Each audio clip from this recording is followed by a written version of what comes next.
हम सिर्फ और सिर्फ आतंकवादी अड्डों को विनष्ट करेंगे। लेकिन पाकिस्तान के लिए बुरी खबर ये है कि बलोचों ने भी उनके यहाँ और बहुत पुरजोर विरोध कर दिया है। कल भी बलोचों ने उनके कई गाड़ियों को एलईडी से उड़ा दिया। उनके परसों ही 6 सैनिकों को मार दिया था। और कल का डाटा अभी कंप्लीट नहीं मिला है कि कितने सैनिक, क्योंकि रात में भी अटैक किया गया है। तो अमेरिका ने उसे हिदायत दी। ऋषि सुनक ने भी कहा, अरब के देशों ने कहा, स्वयं ईरान ने भी कहा कि पाकिस्तान को अब पीछे हट जाना चाहिए। लेकिन तुर्की, जो एक स्वयं कंगाली के पथ पर जाने वाला देश और खलीफा के लिए बार बार वो उचकते रहता है, और उसने अपने ड्रोन भेजे और उस ड्रोन के ही माध्यम से ये अटैक हुआ। के बाद भारत ने फिर कई जगहों पर आतंकवादी के अड्डों पर रात भर और विनाश लीला चलती रही। लेकिन भारत ने किसी सिविलियंस को नहीं मारा, भारत ने किसी उनके सैनिक अड्डों को तबाह नहीं किया, सिर्फ और सिर्फ आतंकी अड्डों को तबाह किया। और भारत ने यह भी चिताया कि अगर पाकिस्तान यहीं रुक जाए तो ठीक है, अन्यथा हम नक्शे से मिटा देंगे। तहरीके तालिबान, और उन्होंने भी इन पर हमला बोल दिया है। कल 20 सैनिक पाकिस्तान के उनके तरफ से मारे गए थे। तो एक तरह से देखा जाए तो पाकिस्तान की हालत ये हो गई है कि एक तरफ से तो बलोच और टीडीपी पूरा पश्चिमी बॉर्डर से लेकर भुज और राजस्थान के क्षेत्र से लेकर के और सावा कठुआ और राजौरी तक, कश्मीर तक वो अटैक कर रहे हैं। और एक तरफ भारतीय सेना आतंकियों को मार रही है, और पाकिस्तानी सेना का ये हाल है कि वो अभी वो सैंडविच की तरह हो गई है। नमस्कार, मैं भगवान जी सफारी पार्क शाखा का एक स्वयंसेवक हूँ। बड़ी दुख की बात है, जो ऑपरेशन सिंदूर चल रहा है, इसकी शुरुआत 22 अप्रैल 2025 को 22 अप्रैल 2025 को और वहाँ कुछ आतंकवादियों ने और हमारे कई भ्रमणकारी यानी टूरिस्टों को पकड़ के और उनके पत्नियों को अलग कर दिया। पहले तो जाति विशेष सूचक उन्होंने कुछ बातें कही, फिर कलमा पढ़ाया, उसके बाद औरतों को अलग करके और जितने भी जेंट्स थे इनको उन्होंने और गोलियों से छलनी कर दिया। सुनने में तो ऐसा भी आ रहा है कि उन्होंने और पैंट खोल के भी डिटेक्ट किया कि अगला मुसलमान है या सनातनी हिंदू है, और इसको लेके तनाव थी। आप सभी टीवी में देखे होंगे कि एक आदमी पेड़ से लटक रहा है, वो आज गिरफ्तार कर लिया गया है। इनके बहुत सारे, इसमें कई खच्चर वाले भी लगे थे। एक अच्छा खच्चर वाला जो बचाने की कोशिश किया, उसे भी इन्होंने मार दिया, जबकि वो इस्लाम धर्म से ही संबंधित था। तो इन जिहादियों का जो है काम यही है कि सनातन को मिटाओ और जिहाद के माध्यम से इस्लाम को अवस्थित करना। मैं एक बार जोर से कहूँगा कि इस्लाम कोई धर्म नहीं है, ये एक और सूट और राजनीति है, पॉलिटिक्स है। इस्लाम इज नॉट एनी धर्म, इट्स अ सूट पॉलिटिक्स। वो इस्लाम को जबरदस्ती कुव्वत इस्लाम के माध्यम से हावी करना, और उसके बाद से भारत में सनातनियों में उबाल आई और सभी लोगों ने मिलकर और ये सरकार से दावा करने लगे कि इनको सजा मिलनी चाहिए। वहाँ सर्च ऑपरेशन तो पहले से ही चल रहा था कश्मीर में, और इस मुद्दे के बाद और भी ये तेज कर दिया गया। और इसमें देखा गया कि कई खच्चर वाले भी जो हैं वो सिंह टाइटल रख के, जबकि वो इस्लामिक हैं, इस तरह कई 100 लोगों को वहाँ गिरफ्तार किया गया है इन लोगों को, जिसमें ये टेररिस्ट ग्रुप में शामिल थे। और लोकल यहाँ के तो लोग बहुत सारे जो कट्टरवादी हैं वो भी उनके साथ मिले हुए हैं। इसके बाद सरकार दबाव में आई, विरोधियों ने भी सरकार को समर्थन दिया, और समर्थन देने के बाद सरकार ने ये निर्णय लिया कि अब हमें आतंक को समूल नष्ट करना है। एक हमारे यहाँ ये माओवादी जो नक्सली कहे जाते हैं, ये बहुत एक्टिव थे। अभी इनको खत्म करते करते करते करते संकुचित कर दिया गया है, बहुत कम हो गए हैं, और इनका भी समूल विनाश होगा, ये पक्का है।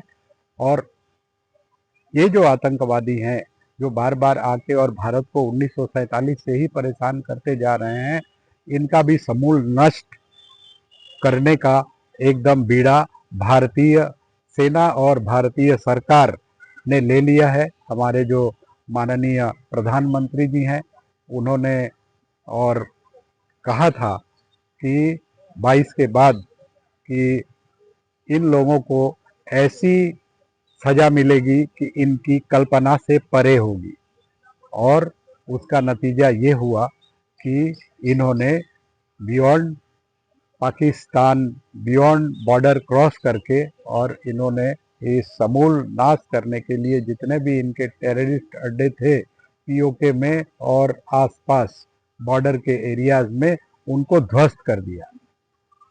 लेकिन पाकिस्तान पहले से ही मुनीर बोल रहा था कि हम ये करेंगे वो करेंगे, उनका जो सेनापति है मुनीर, और ये सारी घटना जो है मुनीर से रिलेटेड है।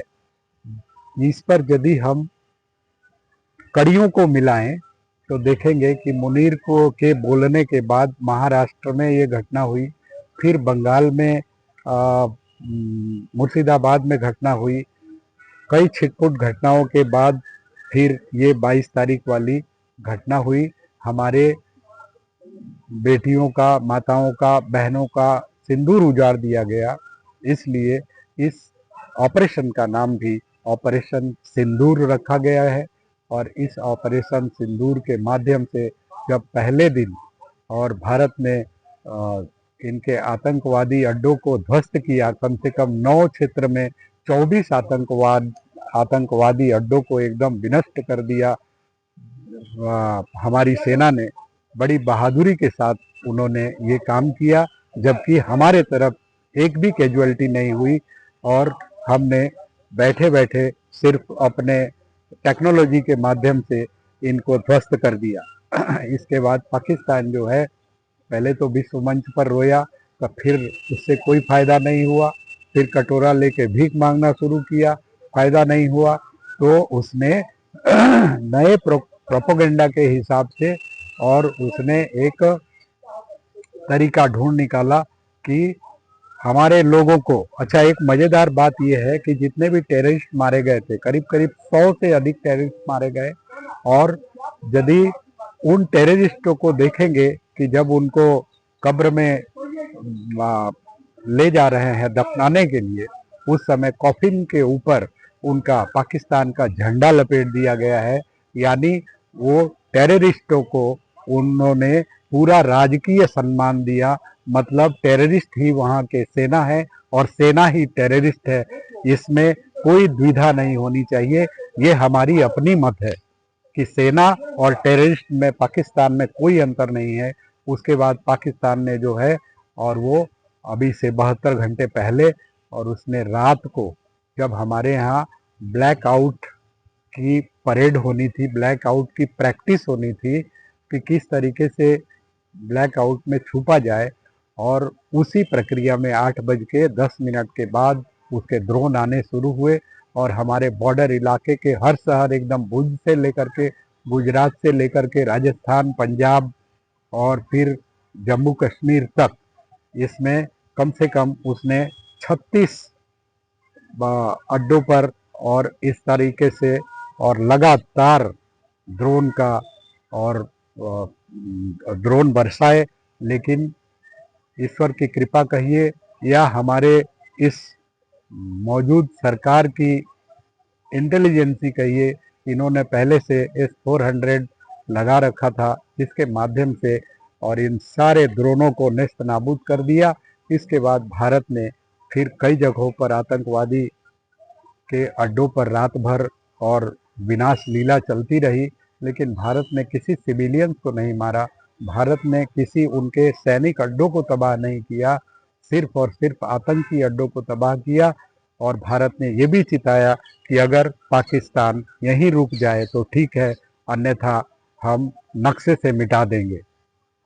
और इसकी पुरजोर कोशिश की गई कि पाकिस्तान रुका रहे। विश्व के अनेक मंचों से अमेरिका ने उसे हिदायत दी, ऋषि सुनक ने भी कहा, अरब के देशों ने कहा, स्वयं ईरान ने भी कहा कि पाकिस्तान को अब पीछे हट जाना चाहिए, लेकिन तुर्की जो एक स्वयं कंगाली के पथ पर जाने वाला देश और खलीफा के लिए बार बार वो उचकते रहता है, और उसने अपने ड्रोन्स भेजे और उस ड्रोन के ही माध्यम से ये अटैक हुआ।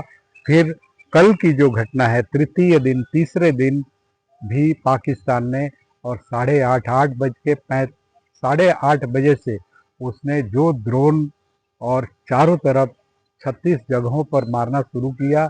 अब की बार उसने ड्रोन की थोड़ी फॉर्मेशन को बदल दिया। पहले ड्रोन पैरेलल आ रहे थे, उसके बाद वो हॉरिजॉन्टली आ रहे थे ऊपर से, और ड्रोन को ले आया जा रहा था कि शायद एक आध ब्लास्ट कर दे। लेकिन भारत की सेना को सैल्यूट है, भारत के सरकार को सैल्यूट है, यहाँ के इंटेलिजेंसी को सैल्यूट है कि इन्होंने और उसको नेस्त नाबूद कर दिया। एक भी उनका मिसाइल या ड्रोन हमारे धरती पर आकर नहीं फटा, सबको ऊपर ही फटा दिया गया। इसमें एक हमारे फिरोजपुर में एक रिहायशी इलाके में भी फटा बम गिरने के कारण वहाँ आग लग गई, और इस आग के कारण 3-4 लोग झुलस गए हैं, उनका इलाज चल रहा है। और कल रात की जो बॉम्बिंग है, उसके बाद भारत ने पीओके के कुछ आतंकवादी अड्डों और बॉर्डर के इलाकों में आतंकवादियों के अड्डों को विनाश करने का कोशिश किया है। उनके डाटा अभी नहीं आए हैं। हमारे डायरेक्टर जनरल ऑफ एयरफोर्स ये 10 बजे और प्रेस कॉन्फ्रेंस करके बताने वाले हैं हम सभी को कि हाँ, भारत जो है और क्या क्या किया है सारे रात में। भारत हर समय ये अवॉइड कर रहा है कि हम ना तो सिविलियंस को मारेंगे, ना भारतीय सेना पर अटैक करेंगे, हम सिर्फ और सिर्फ आतंकवादी अड्डों को विनष्ट करेंगे। लेकिन पाकिस्तान के लिए बुरी खबर ये है कि बलोचों ने भी उनके यहाँ और बहुत पुरजोर विरोध कर दिया है। कल भी बलोचों ने उनके कई गाड़ियों को एलईडी से उड़ा दिया। उनके परसों ही 6 सैनिकों को मार दिया था, और कल का डाटा अभी कंप्लीट नहीं मिला है कि कितने सैनिक, क्योंकि रात में भी अटैक किया गया है। और दूसरी बात है कि तहरीक तालिबान, और उन्होंने भी इन पर हमला बोल दिया है। कल 20 सैनिक पाकिस्तान के उनके तरफ से मारे गए थे। तो एक तरह से देखा जाए तो पाकिस्तान की हालत ये हो गई है कि एक तरफ से तो बलोच और टीडीपी पूरा पश्चिमी बॉर्डर से लेकर भुज और राजस्थान के क्षेत्र से लेकर के और सावा कठुआ और राजौरी तक, कश्मीर तक वो अटैक कर रहे हैं, और एक तरफ भारतीय सेना आतंकियों को मार रही है, और पाकिस्तानी सेना का ये हाल है कि वो अभी वो सैंडविच की तरह हो गई है, सैंडविच बीच में वो पिस रही है। फिर भी इनके नेता, बेवकूफ तो हम नहीं कह सकते, लेकिन इनके ही मंत्री गीदड़ कह रहे हैं, इनके ही सांसद रो रहे हैं, बिलख रहे हैं, और इनको तरह तरह की उपाधियों से नवाज रहे हैं। इनको बेशर्मी है, ये एकदम, इनको कोई शर्म नाम की चीज नहीं है इनके पास। बेशर्मी की तरह आते हैं और प्रोपेगेंडा फैलाते हैं कि हमने इतना रफाल मार दिया, हमने ये कर दिया, हमने वो कर दिया।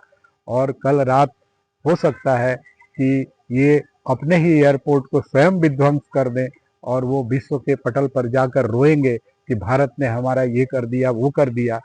लेकिन मैं ये भारत सरकार और भारतीय सेना को कहूंगा कि विश्व के लोग क्या कर रहे हैं, इस पर हमें नहीं जाना चाहिए। वो कहते रहेंगे कि आप इसको मत मारिए, उसको मत मारिए, लेकिन हमारा नफा नुकसान हमें देखना है। हम इस युद्ध को लंबा नहीं खींच करके, और जितने भी सिर्फ आतंकवादी अड्डे नहीं, जिस तरह से इजराइल ने और अपना प्रतिशोध लेने के लिए अमेरिका कहता रह गया रुको, लेकिन वो हमास पर और अटैक करता रहा, आज भी कर रहा है। 1.5 वर्षों से वो लगातार हमास को मिटाने के चक्कर में है, और इजराइल में भी हमारे को भी समर्थन दिया है। हमें भी इजराइल की तरह इनको नेस्त नाबूद कर देना चाहिए, अपने पीओके को ले लेना चाहिए वापस, और पाकिस्तान को इस नक्शे से मिटा देना चाहिए। और शायद भारत के सैनिकों का भी यही मोड है कि यदि पाकिस्तान नहीं मानता है तो पाकिस्तान का नामो निशान और यहाँ से मिटा दिया जाएगा, बलोच अलग हो जाएगा, पीओके भारत ले लेगा और विद्रोह तो इमरान खान के समर्थक भी कर चुके हैं, उनको भी जेल से छुड़ाने की बात हो रही है। देखिए आगे क्या क्या होता है। अभी आज का डाटा 10 बजे मिलेगा, फिर मैं ब्रीफ करूंगा समय मिलने पर। नमस्कार।